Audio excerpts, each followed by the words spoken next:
Desert Mirage. The Disappearance of Sarah Klein. Sarah Klein, a 21-year-old botany student, meticulously watered her collection of cacti at precisely 7:15 a.m. every morning. It was March 12, 2018, a Monday day.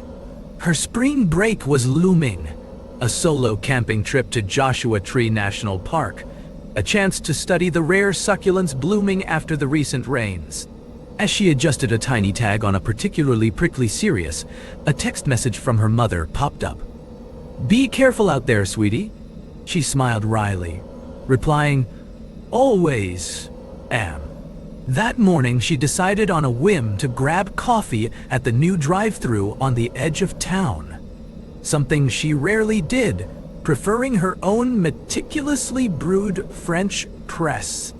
The air was crisp, desert air, smelling faintly of creosote and dust. A beat-up late-model Ford Explorer, dark green and missing a hubcap, idled a few cars ahead. Sarah noticed a dent above the driver's side rear tire. She almost commented on it to the barista, but dismissed the thought. She was eager to get home and pack her gear. At 7:53 a.m., leaving the coffee shop, Sarah's Camry was rear-ended, a gentle bump, nothing major. The Explorer, the same dark green one, was behind her. A man, maybe late 40s, with a scraggly beard and intense eyes, emerged. "Sorry, miss," he mumbled, his voice gravelly. "My brakes slipped." As Sarah started to exchange information, a second man emerged from the passenger side. He grabbed her arm.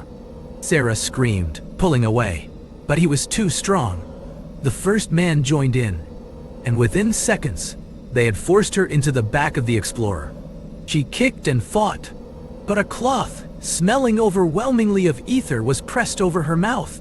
The last thing she remembered was the feel of rough canvas against her cheek and the acrid burn in her lungs. Sarah awoke in a cold, damp room.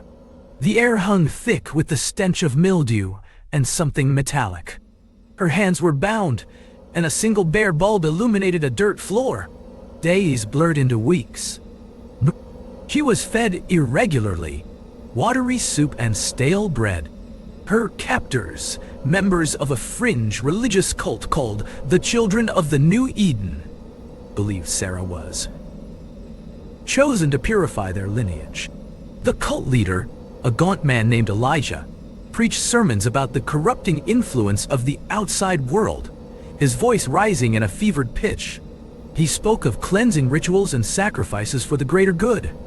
On April 28th, at 3:17 p.m., a routine traffic stop 80 miles outside of Phoenix, a state trooper noticed a suspicious vehicle matching the description of the Explorer. The driver was nervous, evasive. A warrant search revealed a minor drug charge from several years prior. It was enough.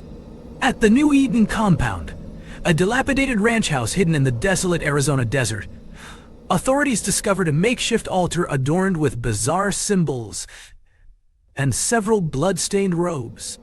A shallow grave was dug in the backyard, and inside, they found two other women. But Sarah Klein was nowhere to be found. If Sarah wasn't one of the victims found on the ranch and Elijah was taken down, what happened to the second man? Could he know Sarah's location?